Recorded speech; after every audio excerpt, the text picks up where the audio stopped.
नमस्कार विद्यार्थी मित्रांनो. लोकायन्यास अकॅडमीमध्ये तुमचं स्वागत आहे. आजच्या आपल्या लेक्चरचा हेतू असा आहे की अभ्यास कशा प्रकारे करायचा. MPSC असो किंवा UPSC, आता MPSC सुद्धा रिटर्न झालेली आहे. तर ऑप्शनल कशा प्रकारे निवडायचा, आपला अभ्यास आन्सर रायटिंग हे कशा प्रकारे असलं पाहिजे, काय स्ट्रॅटेजीज असल्या पाहिजे, एक बेसिक इन्फॉर्मेशन तुम्हाला अभ्यासक्रमाची किंवा प्रिपरेशनची त्यापेक्षा तर कशा प्रकारची असली पाहिजे प्रिपरेशन, तर ही माहिती आपण यामध्ये जाणून घेणार आहोत. तर लोकायन्यास अकॅडमी मध्ये डॉक्टर योगेश सारखे IAS ऑफिसर्स तयार झालेले आहेत, जगदीश बाकन सारखे IFOS तयार झालेले आहेत. तर आमच्या मार्गदर्शनाचा तुम्ही लाभ घ्या. हे व्हिडिओ लेक्चर तुम्हाला आवडलं तर नक्की लाईक करा. तुमचे अजून काही प्रश्न असतील तर कमेंट्स करा, आम्ही त्याची उत्तरे देण्याचा नक्कीच प्रयत्न करू. ठीक आहे, तर आपण लेक्चरला सुरुवात करूया. पहिलं तर ही एक्झाम का महत्वाची आहे आणि ही कशा प्रकारे क्रॅक करता येऊ शकते. तर का महत्वाची आहे, आता एक्झाम्पल आपण असं घेऊ शकतो की समजा तुम्हाला समाजामध्ये जगताना रोजच्या रोज दैनंदिन व्यवहारामध्ये ज्या पण गोष्टी येतात, तर त्या गोष्टींमध्ये काही त्रुटी जाणवतात की समाजामध्ये व्यवस्था जी आहे ती अशा प्रकारची असली पाहिजे, तशा प्रकारची असली पाहिजे. तुम्हाला अनेकदा असं वाटतं की ही गोष्ट चुकीची ठरते, ही गोष्ट या प्रकारे नसली पाहिजे. तर नेमकं समाजाभिमुख असं प्रशासन कशा प्रकारे कार्यरत असलं पाहिजे हे तुमच्या डोक्यात येत असतं. आता समाजातल्या ह्या त्रुटी ज्या आहेत यांना सुधारण्यासाठी तुम्ही जर प्रयत्न करताय, तर लोकांचा जो प्रतिसाद आहे, नागरिकांचा जो प्रतिसाद आहे तो फार कमी मिळणार. परंतु तेच तर तुम्ही ऑफिसर असाल, IAS ऑफिसर असाल, IPS ऑफिसर असाल किंवा अजून कोणत्याही रँकचे ऑफिसर असाल, प्रशासनामध्ये असाल, तर अशा परिस्थितीमध्ये मात्र तुम्हाला तो लोकांचा योग्य प्रतिसाद नक्कीच मिळतो. शासकीय कर्मचारी किंवा अधिकारी असण्याचे फायदे हे आहेत की तुम्हाला जे घडवायचं आहे ते लोकांच्या सहभागाने तुम्ही घडवू शकता. व्यवस्थेमध्ये राहून व्यवस्थित काम करू शकता. समाजामध्ये छोट्या छोट्या गोष्टीत, मी असं नाही बोलत की तुम्ही प्रशासकीय सेवेत जाऊन पूर्ण देशाला एकदम बदलाल वगैरे. छोट्या छोट्या टप्प्याने, छोट्या छोट्या गोष्टींनी का असेना, परंतु समाजामध्ये ती जाणीव निर्माण करू शकता की नेमका समाज कशा प्रकारचा असला पाहिजे. जर हे तुमचं ध्येय असेल, हे तुमचं उद्दिष्ट असेल, तर नक्कीच या सेवा तुमच्यासाठी आहेत. आता ही सेवा क्रॅक करण्यासाठी महत्त्वाचे 3 टप्पे आहेत: प्रिलिम्स, मेन्स आणि पर्सनॅलिटी टेस्ट. तर प्रिलिम्स जी आहे ती 400 मार्कांची असते. 200 मार्कांचे 2 पेपर्स असतात. पहिला पेपर जो आहे तो GS पेपर 1 आणि दुसरा CSAT नावाचा पेपर असतो. आता ह्या 200 मार्कांपैकी CSATच्या तुम्हाला 66 प्लस आणणं आवश्यक आहे. हा क्वालिफाईंग नेचरचा आहे. याचा अर्थ 66 प्लस म्हणजे तुम्हाला 150 जरी स्कोर आला, 200 आउट ऑफ 200 जरी आला, तरी त्याचा तुम्हाला एक्स्ट्रा असा बेनिफिट काही नाही मिळणार. 67 वाला पण त्याच रँकला असणार आहे आणि 200 वाला पण त्याच रँकला असणार आहे. म्हणजेच हा फक्त क्वालिफाईंग नेचरचा आहे. 66 प्लस तुम्हाला आणायचे, विषय संपला. परंतु जर 66 मिळत नाहीत आणि दुसऱ्या पेपरमध्ये म्हणजे जो GS पेपर आहे पहिला, त्यामध्ये अगदी तुम्ही पैकीच्या पैकी काढले तरीही काही उपयोग नाही. तर इथे ही जी अट आहे, कंडिशन आहे, 66 प्लस हे आणणं तुम्हाला खूपच आवश्यक आहे. कट ऑफ मार्क्स जे असतात ते GS पेपर 1 वरून डिसाईड होतात. याच्यामध्ये history, polity, economy, science, current affairs, geography हे सगळे सब्जेक्ट्स असतात जे स्टॅटिक सब्जेक्ट आहेत, ह्युमॅनिटीजचे सब्जेक्ट आहेत, प्रशासन चालवण्यासाठी, समाज समजून घेण्यासाठी खूप आवश्यक आहेत. तर हे सगळे जे सब्जेक्ट्स आहेत हे तुमचा कट ऑफ मार्क्स जे आहे ते ठरवतात. नॉर्मली 100 मार्क्स तुम्हाला सिक्युअर मानले जातात, परंतु काही वेळा ओपन कॅटेगरीसाठी मी बोलतोय, तर काही वेळा 105 पर्यंत सुद्धा असणं आवश्यक ठरतं. तर तुम्ही 110चं टार्गेट मानून चाला की 110 मार्क जर तुम्ही काढताय GS पेपर 1 मध्ये, तर तुम्ही पूर्णपणे सिक्युअर आहात. तुम्ही क्वालिफाय ठरताय मेन्ससाठी. ठीक आहे. जर तुम्ही ओपन कॅटेगरीतले असाल तर कास्ट वाईज थोडेफार मार्क कमी होऊन जातात. तर ओपन आणि OBC मध्ये फारसा फरक नसतो. SCचं थोडंसं कमी आणि STचं अजून थोडं कमी. तर या प्रकारे हा फरक असतो. UPSCचं बोलाल तर याच्यामध्ये गर्ल्स कॅन्डिडेटसाठी वेगळा कट ऑफ नसतो. मेल फिमेलचा सेमच असणार आहे. MPSCचं जर तुम्ही बोलाल तर मात्र फिमेल कॅन्डिडेटसाठी वेगळा कट ऑफ असतो. मग ओपन फिमेलचा कट ऑफ जो आहे तो OBCच्या खाली सुद्धा जाऊ शकतो किंवा ओपनच्या खाली सुद्धा जाऊ SCच्या खाली सुद्धा जाऊ शकतो. काहीही होऊ शकतं याच्यामध्ये, कारण फिमेलचा कट ऑफ वेगळा असतो. MPSC मध्ये EWS नावाची सुद्धा कॅटेगरी आहे. ओपन मधूनच ते वेगळं असं कन्सिडर केलं जातं. आणि तिथे सुद्धा जर तुम्ही EWS कॅटेगरीमध्ये असाल तर त्याचा नक्कीच लाभ घ्या, कारण तिथे सुद्धा कट ऑफ तुम्हाला खूप कमी मिळतो. तर या प्रकारे MPSC मध्ये खूप जास्त कॅटेगरायझेशन्स आहेत कट ऑफचे. UPSC मध्ये मात्र open, OBC, SC, ST, PWD कॅन्डिडेटसाठी सुद्धा वेगळी तरतूद आहे. तर तो कट ऑफ वेगळा असतो. त्यानंतर तुम्हाला मेन्स एक्झाम द्यायची आहे. आता फरक हा आहे की प्रिलिम्समध्ये तुम्हाला 2 पेपर आहेत आणि ते MCQ टाईपचे आहेत. मात्र जेव्हा तुम्ही मेन्स देणार आहात, तर इथे तुम्हाला 9 डिस्क्रिप्टिव्ह पेपर्स असणार आहेत. याचा अर्थ तुम्हाला लिहायचं आहे. मग MPSC राज्यसेवा असो किंवा UPSC असो, तुम्हाला लिहिता आलं पाहिजे. आणि लिहिता आलं पाहिजे म्हणजे असं नाही की कॉलेजच्या एक्झामसारखं की फक्त भरले आहेत पेजेस आणि विषय संपला नाही. त्या प्रकारे नाही. तुम्हाला व्यवस्थित मुद्देसूद लिहिता आलं पाहिजे. तुम्हाला वर्ड लिमिट असतं. 150 शब्दांचं, 200 शब्दांचं, 250 शब्दांचं. समजा 150 शब्दांचंच वर्ड लिमिट आहे, 10 मार्काचा क्वेश्चन आहे. तर तिथे तुम्हाला इंट्रोडक्शन, बॉडी आणि पुढे येईल ते इंट्रोडक्शन, बॉडी आणि कन्क्लुजन ह्या 3 प्रकारांमध्ये डिव्हाइड करायचं तुमच्या आन्सरला. आणि ह्या 3 प्रकारामध्ये सुद्धा अशा प्रकारे कन्सिडर करून चालायचं की इंट्रोडक्शनला तुम्हाला 1च मार्क मिळणार आहे. तिथे टाइम वेस्ट जास्त नाही करायचा. तिथे जास्त शब्द नाही लिहायचे आहेत. कन्क्लुजन पण तुमचं शॉर्ट असलं पाहिजे. जो जास्तीत जास्त स्कोरिंग पार्ट आहे तो तुमचा मेन बॉडी आहे. आणि तिथे सुद्धा मग क्वेश्चनची डिमांड ओळखायची आहे. डिस्क्राईब बोलला असेल तर तुम्हाला व्यवस्थित डिस्क्राईब करता आलं पाहिजे. कमेंट बोलला असेल तर तुम्हाला टिप्पणी करता आली पाहिजे. ॲनालाइज बोलला असेल तर तुम्हाला व्यवस्थित आतापर्यंत काय काय त्या गोष्टी संबंधित झालं तर हे मांडता आलं पाहिजे. क्रिटिकली एनालाइज बोललं तर तुम्हाला टीका करता आली पाहिजे. ती टीका सुद्धा मुद्देसूद पाहिजे. उगाचच केलेलं नको. आणि सोबतच त्यावरती सोल्युशन देता आले पाहिजे. तर आपल्याला असं वाटेल की 150 किंवा 200 शब्द मी काहीतरी नक्कीच लिहीन, काहीतरी लिहून मार्क्स नाही मिळणार. जर तुम्हाला 10 मार्क्सचा क्वेश्चन असेल आणि तुम्ही काहीतरी उगाच लिहिलं तर तुम्हाला मार्क्स तर नक्कीच मिळणार, परंतु 2 किंवा 3 मार्क्स. परंतु जर तुम्ही व्यवस्थित लिहिताय तर तुम्ही अगदी 6 मार्क्स पर्यंत पोहोचू शकता. हे हायेस्ट मानले जातात 6 किंवा 6.5 आउट ऑफ 10. याच्या पुढे मार्क तुम्हाला कितीही चांगलं लिहिलं तुम्ही तर दिले जात नाही. परंतु एवढं तुम्हाला मार्क्स आणण्याची गरज आहे. त्यानुसार तुम्हाला लिहायचं आहे. आणि हे 9 डिस्क्रिप्टिव्ह पेपर जे आहेत तर त्याच्यामध्ये लँग्वेजचे 2 पेपर आहेत, इंग्लिश आणि मराठी. तर हे क्वालिफाईंग नेचरचे असतात. इंग्लिश आणि मराठी ग्रामरचे पेपर असतात. तर तिथे तुम्हाला स्कोर तो जो आहे ग्रामरच्या पेपरचा तो काउंट होत नाही. त्यानंतर GS 1, 2, 3, 4 तर GSचे 4 पेपर्स असतात. प्रत्येक पेपर 250 मार्क्सचा असतो. म्हणजे मी तुम्हाला आता हे सांगतोय की कोणते पेपर काउंट होतात. तर GSचे 1, 2, 3, 4 हे 250 मार्क्सचे 4 असतात. त्यांचा टोटल स्कोर 1000 होऊन जातो. ऑप्शनलचे 2 पेपर असतात. हे 500 मार्क्सचे दोन्ही मिळून म्हणजे. तर 250 मार्क्सचे असे 2 आणि एक एस्सेचा पेपर असतो. तर हा पेपर जो आहे हा 250 मार्क्सचा असतो.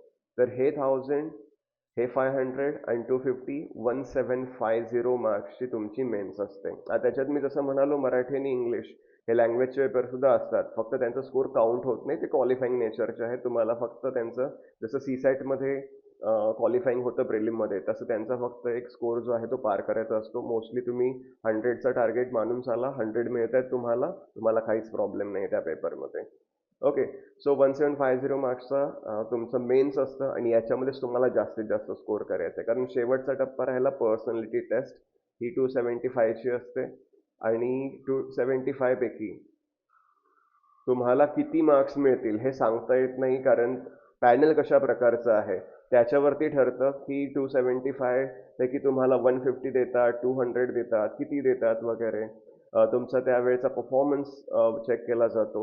असं नाही, फिल्म्समध्ये दाखवल्यासारखं नाही होत की तुम्हाला उगाचच काहीतरी सोशल फक्त क्वेश्चन विचारतील, असं नाही होणार. तुम्हाला तुमचं जे पण करिक्युलर ॲक्टिव्हिटीज असतील, तुम्ही BCom केलंय तर त्याच्या संबंधी विचारतील, इंजिनिअरिंग केलंय त्या संबंधी विचारतील, तुमचं गाव कुठलं आहे, तुम्ही राहता कुठे, तुमचा व्यवसाय जर ऑलरेडी काहीतरी असेल, तुम्ही कुठेतरी जॉबमध्ये ऑलरेडी असाल त्या संबंधी विचारतील. तर त्यासाठी तुमचा जो रेझ्युमे बनवलेला असतो, तुमचा जो बायोडेटा तुम्ही पोहोचवलेला असतो त्यांच्यापर्यंत, तर त्याच्यामध्ये अगदी तुमचे छंद सुद्धा तुम्ही नेमकं काय आवड आहे तुमची ते सुद्धा खूप विचारपूर्वक मांडणं आवश्यक आहे. तर या प्रकारे तो ड्राफ्ट जर व्यवस्थित तुम्ही बनवताय आणि त्याच्यावरती काम करताय, तर पर्सनॅलिटी टेस्टमध्ये सुद्धा तुम्हाला 175 ॲट लिस्ट मिळणं काहीच अवघड नाहीये. मात्र डिपेंड करतं पॅनल कशा प्रकारचं आहे, त्याच्यावरती सुद्धा खूप साऱ्या गोष्टी अवलंबून असतात. त्यामुळे सिक्युअर हेच राहील, की मेन्समध्ये तुम्ही कशाप्रकारे स्कोर करता हे जास्त महत्त्वाचं आहे. मेन्स हा खूप क्रुशियल फॅक्टर आहे याच्यामध्ये, ह्या एक्झाममध्ये. ओके. परत आलं. ठीक आहे. त्यानंतर सिलेबस. आता सिलेबस हा जो आहे, हा जसं इथे दिलेला आहे, मेन्शन केलंय, की ह्या एक्झामसाठी बायबलसारखं काम करतं. खूप महत्वाचं आहे. तुम्ही उगाचच एखादं पुस्तक घेऊन वाचत बसलाय आणि अ, त्या गोष्टी तुम्हाला आवडतायत, इंटरेस्टिंग आहे, ठीक आहे, सगळ्या गोष्टी ठीक आहे. परंतु त्या एक्झाममध्ये येणार आहेत का? एक्झाममध्ये सगळंच येणार आहे का? काय नेमके टॉपिक्स आहेत एक्झामला? मेन्सचे टॉपिक वेगळे आहेत, प्रिलिम्सचे टॉपिक्स वेगळे आहेत. तर त्यांना बायफर्केट कसं करायचं हे खूप आवश्यक असतं. याच्यामध्ये NCERTचा रोल खूप महत्त्वाचा आहे. NCERTच्या क्लास 6 to 12 टेक्स्टबुक ज्या आहेत, या तुमचं बेसिक क्लिअर करतात. म्हणजे फॉर एक्झाम्पल तुम्हाला पार्लमेंटरी सिस्टीम म्हणजेच काही माहीत नसेल, तर मग त्याच्यामध्ये सेशन्स कसे होतात, त्याच्यामध्ये हाऊसेसचं महत्त्व काय आहे, त्याच्या मिनिस्टर काय असतात, MP काय असतात, MLA काय असतात, ह्या तिघांमधला फरक नेमका काय आहे, हे तुम्हाला कळणारच नाही. तर मग त्यामुळे किंवा जॉग्राफीचं तुम्ही उदाहरण घेतलं, तर लँड फॉर्म्स काय असतात, क्लायमॅटिक पॅटर्न्स कसे असतात, हे तुम्हाला जाणून घेणं आवश्यक आहे.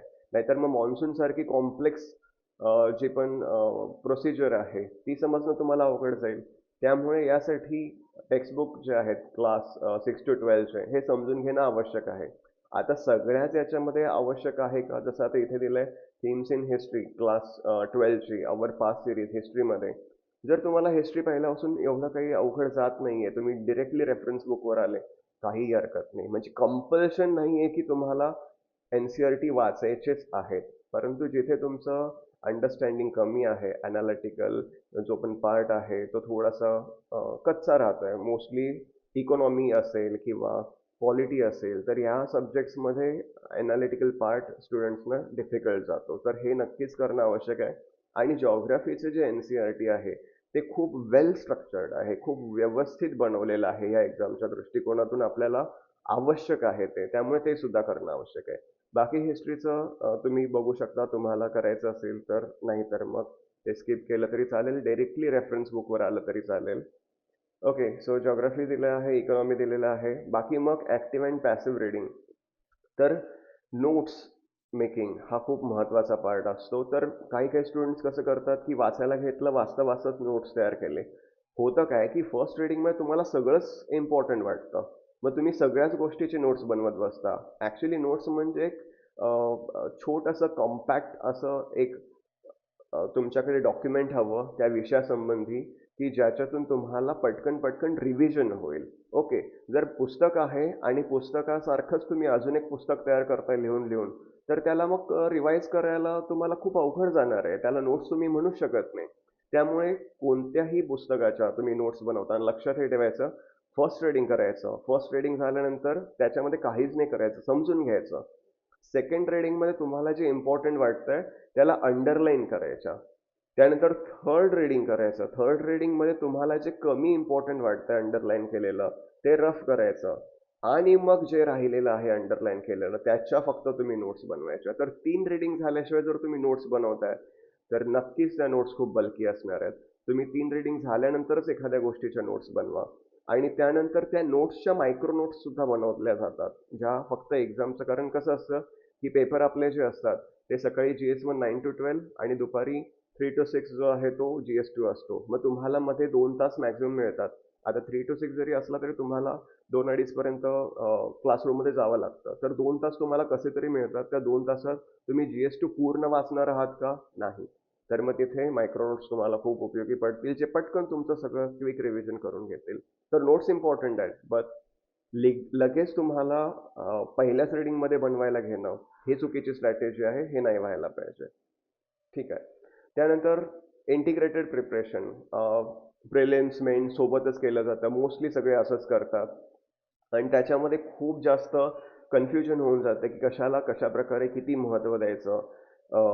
आता जसं for example ancient and medieval history आहे, तर त्याच्यामध्ये प्रिलिमसाठी वेगळं वेटेज आहे, मेन्ससाठी वेगळं वेटेज आहे. जर तुमचं ऑप्शनल हिस्ट्री असेल तर त्याच्यासाठी वेगळं वेटेज आहे.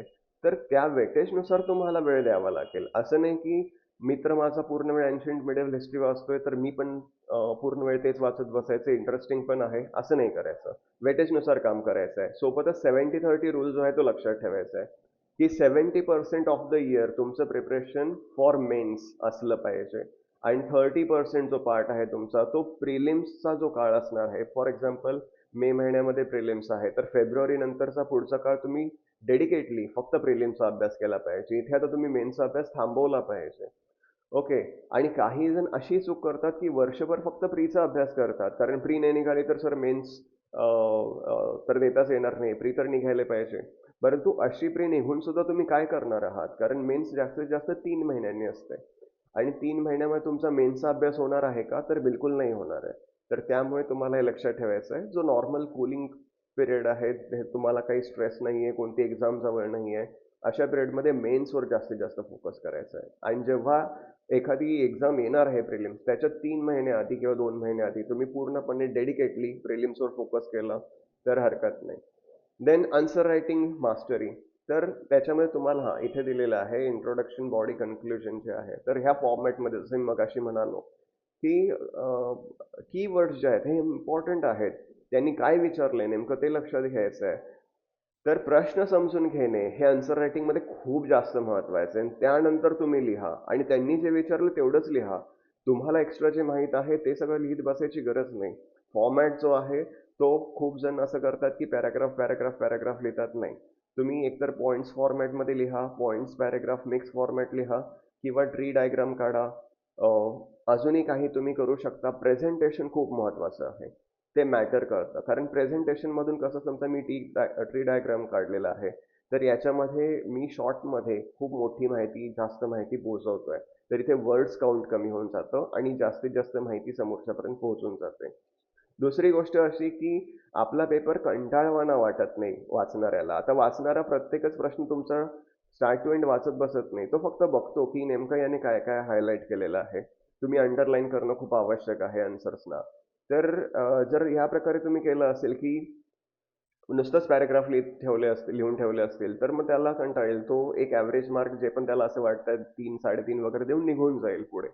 मात्र तुम्हाला प्रेझेंटेशन या प्रकारचं करायचं की त्याला समजेल, येस याला माहीत आहेत गोष्टी, याला कशा प्रकारे काय कशाला इम्पॉर्टन्स द्यायचं आहे नक्की माहीत आहे. आणि अंडरलाईन या प्रकारे करायची की त्याने सर्व नाही वाचलं पाहिजे, तुम्ही त्याला प्रोव्होक केलं पाहिजे की हेच वाच, हे अंडरलाईन केलेलं आहे, हे महत्वाचं आहे. त्याच्याकडे वेळ कमी असतो आणि ते वाचून ते बेस्ट असेल तर तुम्हाला 5.5 और 6 मार्क्स जे पण आहे ते नक्कीच दिले जातील आउट ऑफ 10. त्यानंतर ऑप्शनलचं सिलेक्शन कसं करायचं, तर इथे मी एक पुढे स्लाइड दिलेली आहे, तुम्ही याचं स्क्रीनशॉट काढून घेऊ शकता. हे माझं जे पण प्लॅन आहे ते मी इथे मांडलेलं आहे. ॲक्च्युली माझ्या हँडरायटिंगमध्ये हे मी दिलेलं आहे. लोकांच्या टेलिग्राम ग्रुपवर तुम्ही जॉईन होऊ शकता, त्याच्यावर मी अशा प्रकारच्या गोष्टी शेअर करत असतो, फ्रीमध्ये आहेत. तर ऑप्शनल तुम्हाला सिलेक्ट करताना पहिली गोष्ट तरी लक्षात घ्यायची की मोस्ट फेवरेट ऑप्शनल कोणते आहेत. तर पॉल सायन्स असेल, जिओग्राफी असेल, history, sociology, public administration, anthropology, philosophy, economics, law, literature, हे टॉप 10 आहे. टॉप 10 म्हणजे सर्वात जास्त हे स्वीकारले जातात ॲस्पिरंट्सकडून. परंतु मग याच्यातले काय घ्यायचे, तर प्रत्येकाचं मी दिलेलं आहे की पॉल सायन्स जे आहे तर याच्यामध्ये GS2चा पार्ट कव्हर होतो, करंट अफेअर्स कव्हर होतं. जिओग्राफीमध्ये जे पण काही GS1चा पार्ट कव्हर होतो किंवा क्वालिटेटिव्ह जे न्यूज असेल किंवा कोणते आर्टिकल्स असतील तर ते तुम्ही जिओग्राफीशी रिलेट करू शकता. किंवा यांचा थोडासा प्रॅक्टिकल अप्रोच असतो जिओग्राफीचा, तर त्याच्यामध्ये जे चांगले आहे तर ते तुम्ही बघू शकता. हिस्ट्री जर आहे तर हिस्ट्री सुद्धा GS1चा पार्ट कव्हर करतं, इंटरेस्टिंग आहे. तर वाचण्यामध्ये कंटाळा येत नाही. आणि एस्से रायटिंग किंवा जसं GS1 बोललो तर त्याच्याशी ओव्हरलॅप होतं, तर तिथे सुद्धा फायदा ठरतो. असं प्रत्येकाचं मी दिलेलं आहे की इम्पॉर्टंट काय आहे. तर तुम्हाला बघायचं की याच्यातलं कोणत्या गोष्टी जास्त महत्त्वाच्या ठरतात. आता फिलॉसॉफीचं दिलंय, शॉर्ट सिलेबस, कन्साईज सिलेबस आहे, तेवढंच तुम्हाला करायचं आहे. दुसरी महत्त्वाची गोष्ट की कोणताही ऑप्शनल डिरेक्टली क्वेश्चन त्या सिलेबसमधून किती विचारतो आणि करंटशी रिलेटेड किती विचारतो, तर हे सुद्धा महत्त्वाचं ठरतं. मग जसं पॉल सायन्सचं 40% to 50% जे आहे हे डिरेक्टली विचारले जातात. बाकीचे जे आहेत ते करंट अफेअर्सशी रिलेटेड असतात. तेच तुम्ही हिस्ट्रीचं बघाल तर 80 to 90% हे डिरेक्टली विचारले जातात आणि 10% फक्त मग सध्या काहीतरी उत्खनन झालं असेल, एखादी कला वगैरे चर्चेत असेल, त्याच्याशी रिलेटेड विचारले जातात. तर मग तुम्हाला डिसाईड करायचं आहे की तुम्ही करंट अफेअर्स सोबत जास्त फॅमिलियर असाल तर पॉल सायन्स सारखे सब्जेक्ट तुम्ही निवडू शकता. जर तुम्हाला स्टॅटिक जे आहेत ते तेवढं एकदम परफेक्टली करायचं आहे तर तुम्ही हिस्ट्री सारखे सब्जेक्ट निवडू शकता. तर हा एक प्रकार आहे. तिसरं महत्त्वाचं हे आहे की टॉपिक्स किती आहेत, सिलेबस खूप मोठा आहे का. तर आता हिस्ट्रीचं मी बोललो की स्टॅटिक मधून जास्त येतात, परंतु हिस्ट्रीमध्ये 85 टॉपिक्स आहेत, तर भरपूर टॉपिक्स आहेत. पण तेच पॉल सायन्समध्ये 48च टॉपिक्स आहेत. तर तुम्हाला सिलेबस जेवढा शॉर्ट आहे, आता जसं मगाशी मी म्हणालो की फिलॉसॉफी 20 टॉपिक्स आहेत फक्त. तर ह्या प्रकारे पण तुम्ही विचार करू शकता की नेमकं कोणत्या क्षेत्राला महत्त्व द्यायचं आहे. तुम्हाला शॉर्ट सिलेबस पाहिजे, तुम्हाला डायरेक्ट क्वेश्चन्स पाहिजे, तुम्हाला ओव्हरलॅपिंग नेचर पाहिजे. तर ह्या सर्व गोष्टी झाल्यानंतर मग तुम्हाला फायनल जे राहतं की GS 1, 2, 3, 4 सर्वात महत्त्वाचं तर हेच आहे की तुम्हाला ऑप्शनलचा स्टडी करताना GS 1, 2, 3, 4 चा जर स्टडी होत असेल तर ते खूप महत्त्वाचं आहे. कारण हा सब्जेक्ट वेगळा, तो सब्जेक्ट वेगळा. खूप जण असा विचार करतात की मी जर बी-कॉम केलेलं आहे किंवा आर्किटेक्चर केलेलं आहे, तर माझं ते चांगलं आहे ग्रॅज्युएशनच्या बेसिसमुळे, तर त्याचं मी घेतो ऑप्शनल सब्जेक्ट. पण ते मग याच्याशी ओव्हरलॅप नाही होत ना. मग GS 1, 2, 3, 4 चा स्टडी तुम्हाला वेगळा करायचा आहे. ऑप्शनलचा स्टडी वेगळा करायचा आहे. डबल डबल मेहनत कशाला करायची? त्यामुळे हे सब्जेक्ट्स इम्पॉर्टंट ठरतात. तर पॉल सायन्स 70% पार्ट कव्हर करतो. खूप जास्त पार्ट कव्हर करतो. तेच बाकी सब्जेक्ट जे आहे ते 50-40%, लिटरेचर सर्वात कमी 10% असं कव्हर करतो. तर तिथे आता फिलॉसॉफीचा शॉर्ट सिलेबस आहे, परंतु GS 1, 2, 3, 4चं तो 30%च पार्ट कव्हर करतोय. याचा अर्थ तोच वेळ तुम्हाला आता GS 1, 2, 3, 4ला जास्त द्यायचा आहे. तर ह्या सगळ्या गोष्टी चेक कराव्या लागतात ऑप्शनल सिलेक्ट करण्यासाठी. त्याच्यावर तुम्ही नीट विचार करा. द हिंदू, इंडियन एक्सप्रेस सारखे पेपर्स आवश्यक आहेत वाचणं आणि तिथे सुद्धा मी हे सजेस्ट करेन की दोन्ही पेपर वाचायला मिळाले तुम्हाला, दोघांचे आर्टिकल तर नक्की वाचा. कारण द हिंदू लेफ्टिस्ट न्यूजपेपर आहे. तो क्रिटिसाइज करण्याचा प्रयत्न करतो जास्तीत जास्त कोणत्याही गोष्टीवरती. मग गव्हर्नमेंटशी रिलेटेड असेल, सोसायटीशी रिलेटेड असेल, तर क्रिटिकली एक्झामिन नावाचा जो प्रश्न असतो तिथे तुम्हाला याच प्रकारचे आर्टिकल्स सोपे पडतात. ते वाचून तुम्हाला ते प्रश्न जे आहेत ते नीट टॅकल होतात. आणि द इंडियन एक्सप्रेस जो आहे हा तुम्हाला एक सेंट्रलिस्ट व्ह्यू देतो की ना तुम्हाला क्रिटिसाइज जास्त करायचंय ना तुम्हाला जास्त सपोर्ट करायचा आहे. एक न्यूट्रल वे ठेवायचं की बाबा असं असं डिप्लोमॅटिक माझा आन्सर असला पाहिजे, तर ते कशा प्रकारे असायला पाहिजे हे तुम्हाला इंडियन एक्सप्रेस सांगतो. न्यूज पेपर सोबतच तुम्ही PIB वाचू शकता, योजना कुरुक्षेत्र वाचू शकता. मॅगझिन सुद्धा काही काही आहेत, जसं योजना कुरुक्षेत्र तर आहेच, परंतु सोबतच मी सजेस्ट करेन की क्रॉनिकल नावाची एक मॅगझिन आहे. खूपच चांगली मॅगझिन आहे, मला पर्सनली आवडते. तर ती तुम्ही फॉलो करत जा. खूप चांगले आर्टिकल्स असतात, आन्सर रायटिंगसाठी उत्तम आहे. आणि जे पण तुम्ही वाचाल, फॉर एक्झाम्पल क्रोनिकल वाचताय किंवा the Hindu newspaper, Indian Express वाचताय, तर तुम्हाला लिंक करता आलं पाहिजे की सध्या जे पण चाललंय करंटमध्ये त्या सिलेबसशी कसं रिलेट होत आहे. जर सुप्रीम कोर्टचं एखादं जजमेंट आलं तर मग तुमचं ते जजमेंट तुमच्या सिलेबसच्या फंडामेंटल राईट्सशी, ड्युटीजशी, DPSPशी किंवा कोणत्याही गोष्टीशी कशा प्रकारे कोरिलेट करतं. मग तुम्हाला हे जाणवतं की सुप्रीम कोर्टचं जर असं असं डिसिजन आहे, ते चर्चेत आहे, तर सिलेबसच्या ह्या पार्टवर प्रिलिम्समध्ये किंवा मेन्समध्ये क्वेश्चन विचारले जाण्याची शक्यता जास्त आहे. मग तो पार्ट तुम्ही अजून जास्त फोकसने कराल. तर या प्रकारे करंट अफेअर्स फक्त पाठ करण्यासाठी नसतं, तर हे समजून घेण्यासाठी सुद्धा असतं की स्टॅटिक सब्जेक्ट्समध्ये तुम्हाला कशा प्रकारे कोणत्या टॉपिक्सवर जास्त फोकस करायचा आहे. त्यानंतर आता लोकांची जी फाउंडेशन बॅच आहे त्याच्याबद्दल बोलायचं झालं तर 20 एप्रिलपासून आपण फाउंडेशन बॅच सुरू करतोय आणि ही स्ट्रॅटेजी खूप महत्वाची अशी बॅच असणार आहे. कारण काय की ह्या सगळ्या गोष्टी मी आता तुम्हाला सांगितल्या एकाच वर्षात एक दोन प्रकारच्या बॅचेस आहेत आमच्याकडे. एक इंटिग्रेटेड बॅच आहे आणि एक फाउंडेशन बॅच आहे. तर इंटिग्रेटेड बॅच जी आहे ती 1 वर्षाची असते. तर मग ह्या बॅचमध्ये आम्ही कन्सिडर करतो, प्रत्येकच क्लास या प्रकारे कन्सिडर करतो की बेस जो आहे तो बऱ्यापैकी आहे मुलांचा ऑलरेडी, आणि सिलेबस संपवणं, टेस्ट सिरीज कंडक्ट करणं, या सगळ्या गोष्टी एका वर्षात होणार असतात. जर तुम्ही नवीनच आहात, आत्ता तुमची सुरुवात होत आहे, तर तुम्हाला ही फाउंडेशन बॅच आहे, ही खूप महत्त्वाची ठरते. ही 3 वर्षाची आहे. स्पेशली जे FY, SY किंवा 11-12ला स्टुडंट्स आहेत, तर त्यांना ग्रॅज्युएशन नंतरच ही एक्झाम द्यायची आहे. तर तोपर्यंत तुमचा बेस क्लिअर होऊन, तुमचं आन्सर रायटिंगची प्रॅक्टिस होऊन, तुमच्या सर्व गोष्टी क्लिअर होण्यामध्ये ही बॅच खूप महत्त्वाची ठरते. ओके. सो याच्यामध्ये वन ऑन वन गायडन्स तुम्हाला मिळेल प्रत्येक स्टुडंटला. रेग्युलर राहाल तुम्ही तुमच्या अभ्यासामध्ये, गॅप जास्त होणार नाहीत. एन्व्हायरमेंट अशा प्रकारचं असेल की तुमचे को स्टुडंट जे असतील तर ते सुद्धा, आता कसं होतं की खूप जण ऑनलाईन बॅचेस फक्त करतात, आणि ऑनलाईन बॅचेसमध्ये प्रॉब्लेम असा होतो की तुमच्यासोबत प्रिपेअर करणारं कोणी नसतं. मग तुम्हाला कळत नाही की नेमकं ट्रेंड काय आहे, कोण कशा प्रकारे स्ट्रॅटेजी ठेवत आहे, कोणाचे प्लस पॉईंट्स कशा प्रकारे एन्हान्स केले जात आहेत. तर को स्टुडंट्समुळे सुद्धा तुम्हाला खूप फरक पडतो प्रिपरेशन करण्यामध्ये. आणि एक माइंडसेट तयार होतो की तुम्ही स्टुडंट म्हणून अभ्यास नाही करत आहात. कॉलेजमध्ये आपण असं करतो की स्टुडंट म्हणून अभ्यास करत असतो. इथे तुम्हाला एक ॲडमिनिस्ट्रेटर म्हणून काय तुमच्या अपेक्षा तुमच्याकडून केल्या जाणार आहेत, त्यानुसार तुम्ही कशा प्रकारे अभ्यास करायला पाहिजे हे नीट समजून घेतलं जातं. तर तुम्हाला 3 बॅचेस अवेलेबल आहेत ओव्हरऑल. तर आता ह्या स्लाइडमध्ये आपण बघणार आहोत की फिजिकल आणि मेंटल हेल्थ कशा प्रकारे ठेवायची आहे. परंतु इथे पुन्हा मी तुम्हाला सांगेन की 3 बॅचेस आहेत. एक फाउंडेशन बॅच आहे, एक इंटिग्रेटेड बॅच आहे, आणि एक मेंटरशिप प्रोग्राम आहे. तर इंटिग्रेटेड बॅच जी आहे ती 1 वर्षाची असणार आहे. फाउंडेशन बॅच जी आहे ती 3 वर्षाची असणार आहे. मेंटरशिप प्रोग्राम जो आहे तो तुमच्यावर आहे की तुम्हाला किती वेळ जॉईन करायचं आहे, कुठे कसं जॉईन करायचं आहे. तर लोकांना एस अकॅडमीमध्ये वेगवेगळे टीचर्स आहेत, तर त्यांच्याकडे तुम्ही त्यांच्यानुसार मेंटरशिप प्रोग्राम जॉईन करू शकता. इंटिग्रेटेड बॅच जी आमची आहे ती जूनमध्ये सुरू होणार आहे.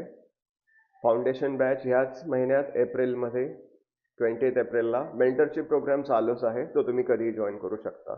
आता मेंटल अँड फिजिकल रेझिलियन्समध्ये 7 to 8 hours स्लीप ही खूप महत्त्वाची आहे. रेग्युलर एक्सरसाइज खूप महत्त्वाची आहे. मेंटल स्टॅमिना तुमचा राहायला पाहिजे. तुम्ही वीक नाही झाले पाहिजे. तुम्ही फिजिकली म्हणा किंवा मेंटली म्हणा, जर तुम्हाला वीकनेस येतोय तर तुम्ही टायर्ड व्हाल, तुम्ही थकाल.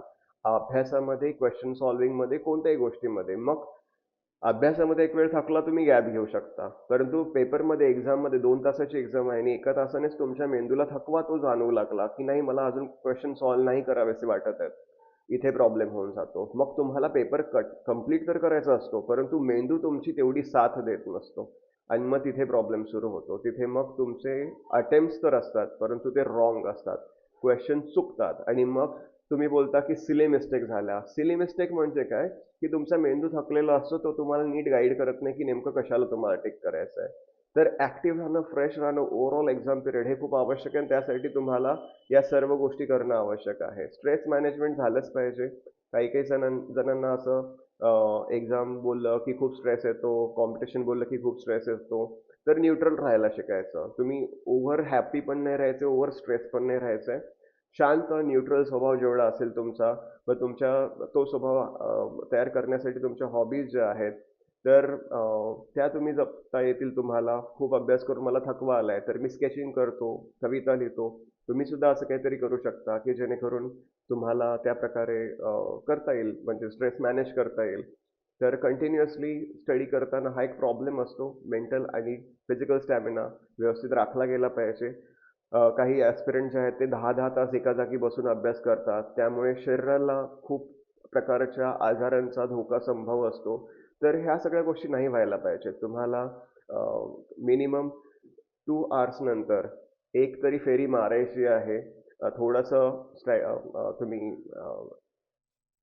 बॉडीला थोडंसं स्ट्रेच करा. तुम्ही थोडंसं फोकस करण्याचा मेडिटेशन करा, काहीही करा. परंतु गॅप घ्या. 2-2 तासानंतर गॅप घ्या आणि त्या प्रकारे अभ्यास करा.